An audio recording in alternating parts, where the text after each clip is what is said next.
இன்றைக்கி mushroom gravy செய்ய போகிறேன். அதுக்கு வெங்காயம், தக்காளி, கொத்தமல்லி, முந்திரி, மஷ்ரூம், இங்கே தாளிக்கிறதுக்கு சீரகம், பச்சை மிளகா, கிராம்பு, பட்டை, பிரிஞ்சி இலை வச்சுருக்கேன். இதில் 5 ஸ்பூன் ஆயில் போடுறேன். வெங்காயத்தை போட்டுடுறேன். வெங்காயத்தை நல்லா வதக்கணும். வெங்காயம் வதங்கிடுச்சு. இப்போ தக்காளியை போட்டுடுறேன்.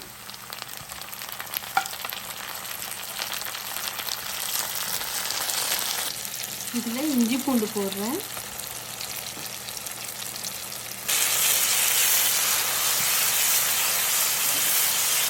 இதில் முந்திரி பருப்பு போட்டுடுறேன். இதில் 1 டேபிள் ஸ்பூன் காஷ்மீரி மிளகாத்தூள் போடுறேன்.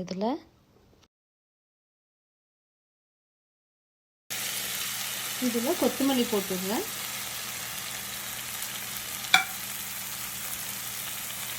இதை எல்லாத்தையும் மிக்ஸி ஜாரில் போட்டு அரைச்சிக்கணும். இதில் உப்பு போட்டுடுறேன். இதுக்கு தகுந்த உப்பு.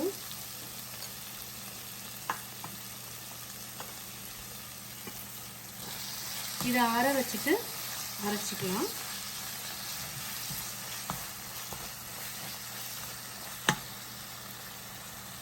இப்போ இதை மிக்ஸி ஜாரில் போட்டுடுறேன்.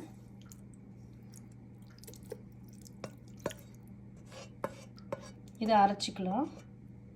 ஆயில் போடுறேன். சுடாயிடுச்சு. இப்போது சீரகம், பட்டை, லவங்கம், பிரிஞ்சி இலை, பச்சை மிளகா போடுறேன். இப்போது மஷ்ரூம் போட்டுறேன். இது உள்ள இப்போது அரைச்சி வச்ச மசாலாவை போட்டுறேன். இதில்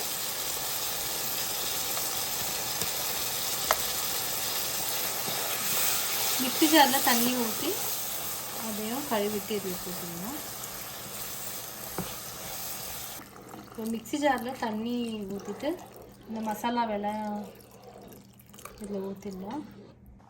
இதுக்கு தேவையான உப்பு ஒரு 1 ஸ்பூன் போடுறேன்.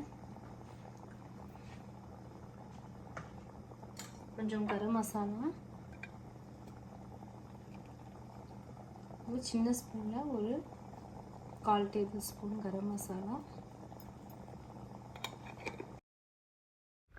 இதில் கசூரி மேத்தி கையில் கொஞ்சம் க்ரஷ் பண்ணிவிட்டு இதில் போடுறேன்.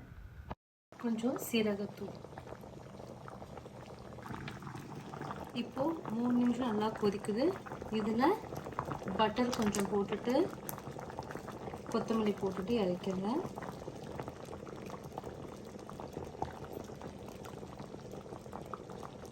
இப்போ மஷ்ரூம் கிரேவி ஆயிடுச்சு.